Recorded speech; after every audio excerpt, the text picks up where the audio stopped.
What's going on, y'all? I'm Dave with RV Family.Life. Normally I do videos about living in the RV life or going on some adventures around where we've traveled to.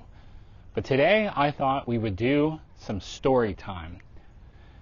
We've got adventures and travels that we've been going on since before we lived in an RV, before we ever had an RV. Tanya and I have done tent camping for a long time, but we've done some other adventures as well. And what's got this on my mind is there's some things that are happening to us right now all around the world. Some negative things, some things that could turn political if you wanted them to. I don't necessarily want to go political here, but I'm seeing what's happening out there. Diesel prices just went up $1.40 on us where we're at in 5 days. That's a real bummer. I was looking around in the area of places that I would like to go and go visit, but I'm also giving my children these speeches about the cost increase of diesel. Just for a full tank for us just went up $70 for a 50-gallon tank. That's not great. And I think about why that is. Obviously, there's some conflict going on in the Middle East. And that's what made me think about some stories that I thought I would share with y'all, because I understand kind of the situation there. I see what's going on. One country striking another country. You all know who it is. I don't need to go too in depth with, who's striking who. I've seen some places that I have been be striked, and quite personally, it's shaken me a little bit. And I understand why that would have an impact on our fuel costs. Not just the fact that militaries need fuel, they're reserving things, that kind of stuff plays into it as well. But right there in the Persian Gulf, you've got the little area, that's what do they call it, a strait into the Persian Gulf between two countries, and it's very close.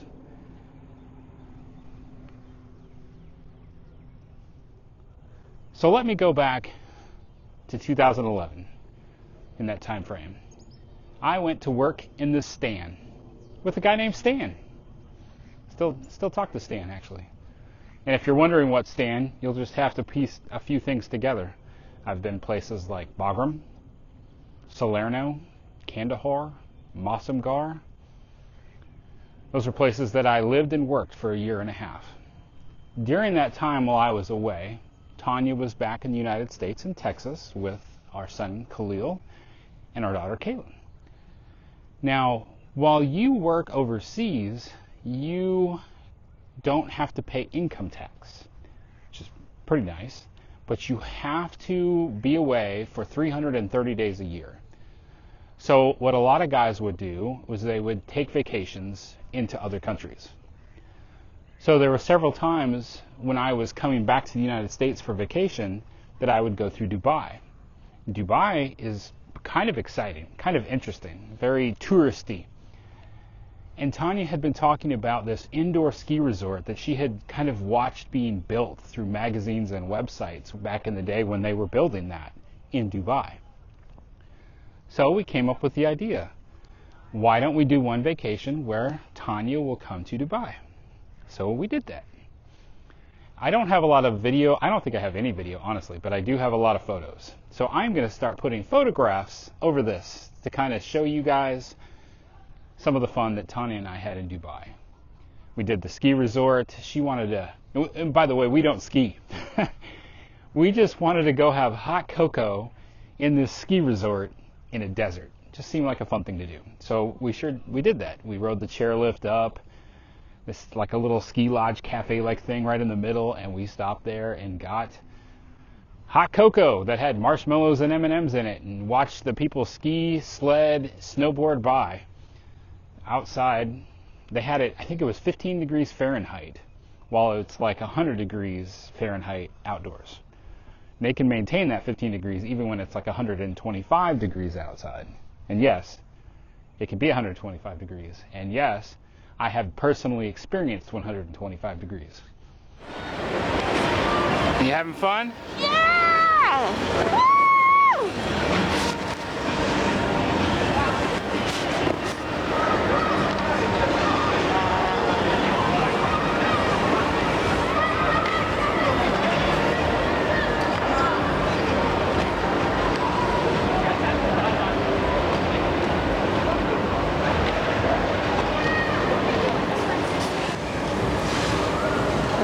it a bobsled or whatever? Tube? Tube sled. Oh, there's nobody doing it right now.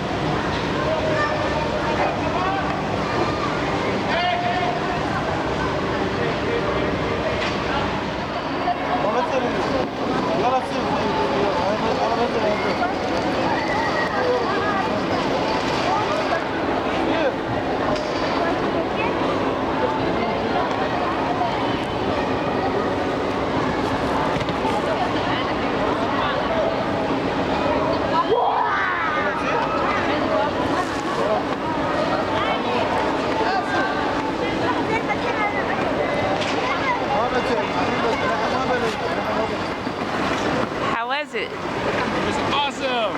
Awesome! Yay!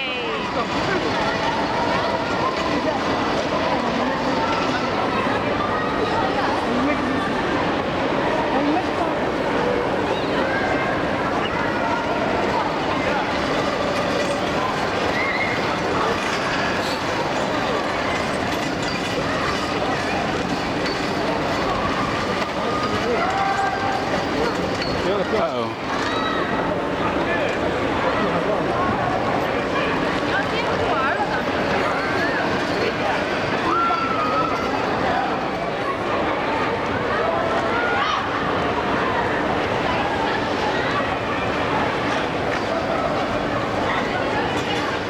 Ski resort, we went to the malls. They have multiple very large malls. The Mall of Dubai is the world's largest, with the Dubai Fountain, which is the largest fountain in the world, which plays, they play music, and then the fountain goes up to the music. And I actually had a video on YouTube long before I was doing this, where that video was taken down, or the audio was taken down because censorship, no, not censorship, copyright.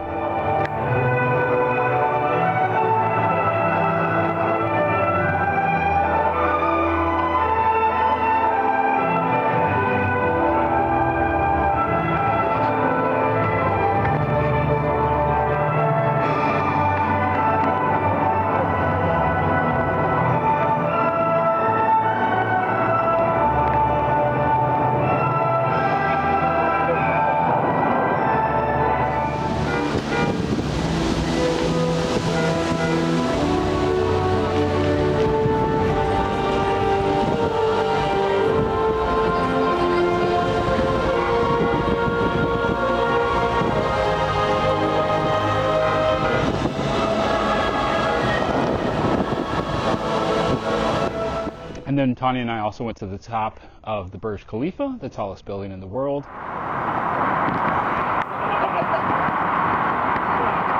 having fun? Awesome.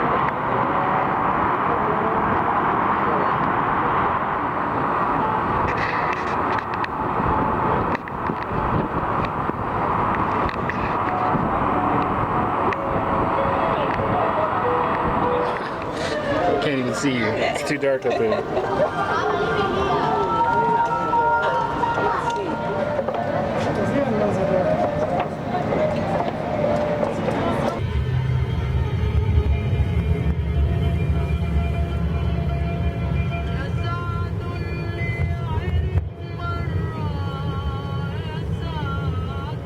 We did dune bashing, where you ride around in like a SUV through the desert of Dubai, and then after that you hang out, you get to hold a falcon, ride a camel, you smoke a hookah if you wanted to. We chose not to. And then they have a barbecue, which I personally find Arabian barbecue to be delicious. They do something with chicken breast that I've not seen anyone else duplicate. It's amazing.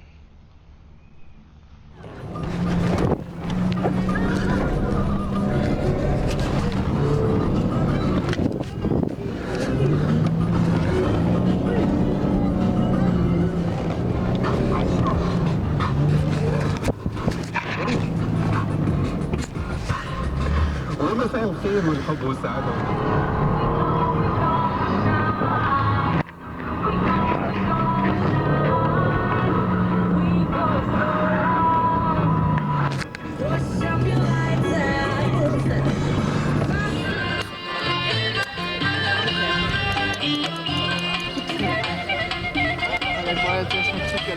Excellent.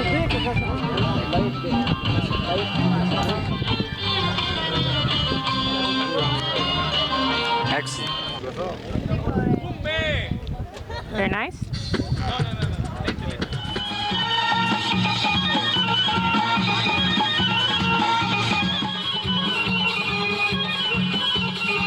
Stayed at a lot of different hotels, used a lot of taxis. And Tanya had also always wanted to go to the Atlantis, Bahamas resort and go down the water slide that goes underneath the shark tank or through the shark tank. She didn't know, but I did. There's 2 of those resorts, and one of them is in Dubai. It's called Atlantis the Palm. Now, if you've heard of the Palm, they actually made these islands. They're man-made islands, big egg or oval shape with a bunch of palms on it, and they are building homes and hotels out there. There's 2 of them, actually. I'll see if I can't show you guys some maps as well of this kind of stuff, just to help you get an idea if you've never seen this stuff before. For all I know, you probably have. The funny thing about all of this kind of started as a way to save money, right? For one, in order for me to maintain 0 income tax, I needed to stay out of the country for 330 days. But 2, I noticed that if I wanted to fly round trip from Dubai to San Antonio and back, it was $1,500. For Tanya to fly from San Antonio to Dubai and back round trip was $1,000. We're going to save so much money, $500. Yeah, I think we spent a total of $9,000 between hotels, food, and taxis, and things to do. Not a whole lot of saving money. But we went to Atlantis, the Palm, and we rode the water slide, which Tanya has a crazy fear of heights that she's overcome so well. We got to the top of that water slide. She just hops right on and goes down. And she's already down at the bottom, and I'm standing there looking at the lifeguard, and I'm like, I didn't think I had a fear of heights, but here I am scared to death to sit down on this water slide. And then we went down the water slide. We get to the bottom, and we asked the lifeguard, have you ever done that? And he goes, no, terrible idea. I will never do that. It's like, but you work there? Whatever. And then on top of that, the very next day, we saw in the news, literally the very next day, the Atlantis, the Bahamas, they came in the next morning, and there was a shark laying in the water slide. So that's part of the whole draw of this thing, is that there's a shark tank, and your water slide comes down and goes through the shark tank. Well, there's an open area, open for the sharks, open for the water slide. In the middle of the night, at the one in the Bahamas, a shark jumped into the water slide. It died, but now you know it can happen. I do believe they've made some higher walls that could prevent the shark from jumping. But our eyes were just like, I can't believe that, like, pretty much almost the same time frame that we did that water slide, that thing that we actually talked about and joked about actually happened at the Atlantis, the Bahamas. Now, while we were there, I'll back it up just a little bit.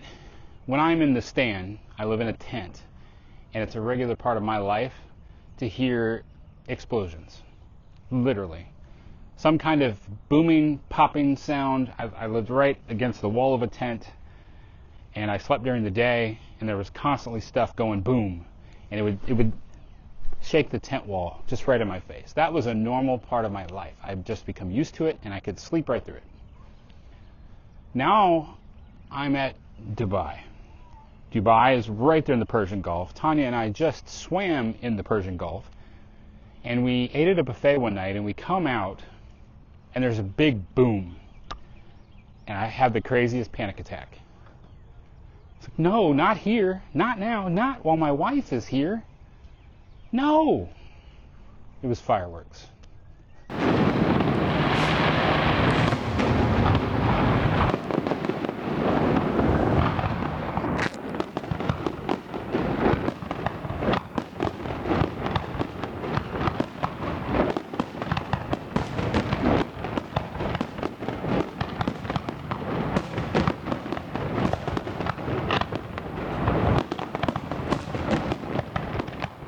But it was like this momentary flash of like a PTSD type thing, because I knew where we were.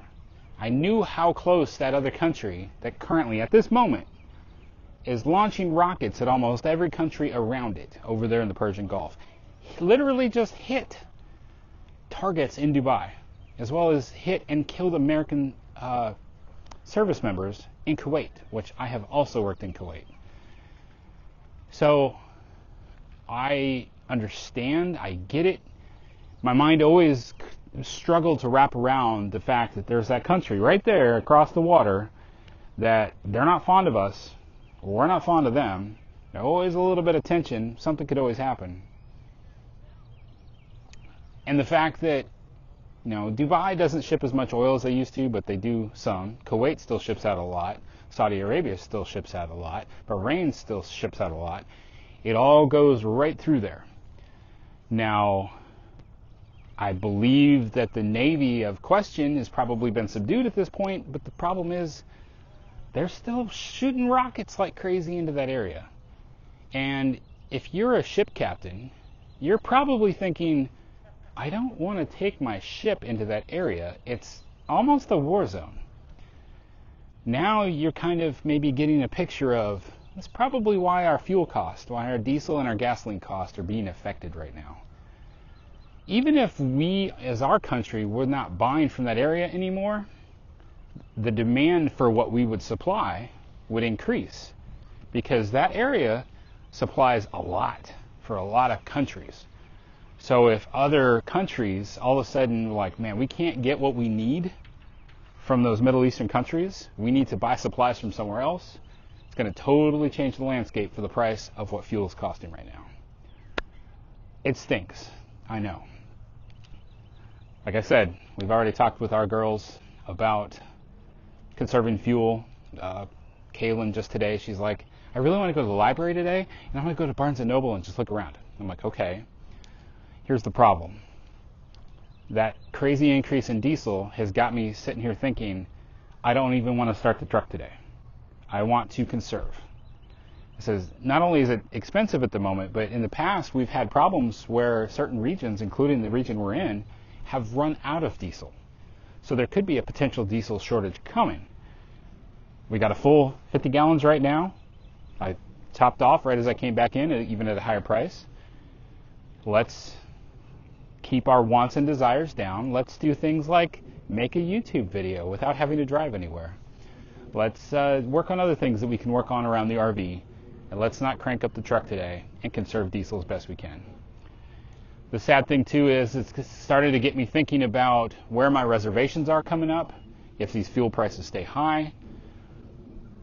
Like we're going to do the 1,000 Trail Shuffle to save money. It's 100 miles from here. We're at the Lake Conroe to the 1,000 Trails Colorado River. So that's a 200-mile round trip. And I got to ask, how much diesel am I going to use in 200 miles? Then I need to take a look and see. There's parks right around this one, because at the Lake Conroe there are people that live and work in this area, and they take advantage of 1,000 Trails in such a way that they only need to leave for a week and come back. So these other RV parks have set up where they have $160 for a week. So now I just need to stop and say, maybe instead of driving all the way to Colorado River, would it be more cost effective? This is where I need to do the math. I feel like 160 is probably more than the cost to drive to Colorado River. So I'll do that math, figure that out, and maybe let y'all know in the comments. But those are the kind of things that we need to think about. You might want to think about them too. If you've got some big plans, if you've got some reservations, take advantage of those. Don't let those go. But if you're willy-nilly, like, I feel like going somewhere, you might want to hold back, take a second guess, take a second thought, just think about what's going on. I know it's rough to think about those things, but find it's when the fuel prices go high, that's when people start talking about staycations. So I hope that you enjoyed my little talk through of the time that Tanya and I went to Dubai. It was a very fun time. We've never forgotten about it. We've always thought about going back. We love the idea of possibly bringing the girls back. The crazy cost, though, has got us thinking that we probably never will. We shall see. Only God knows what the future holds, correct? All right, y'all. Thank you so much for watching. I just pray that this conflict that's going on, that's affecting everybody right now, will hopefully get resolved soon and that it doesn't turn into something bigger. Remember, life happens, even conflicts between countries. Don't let that stop you from doing some exploring. Maybe just explore a park closer to home. Stay fresh, cheese bags.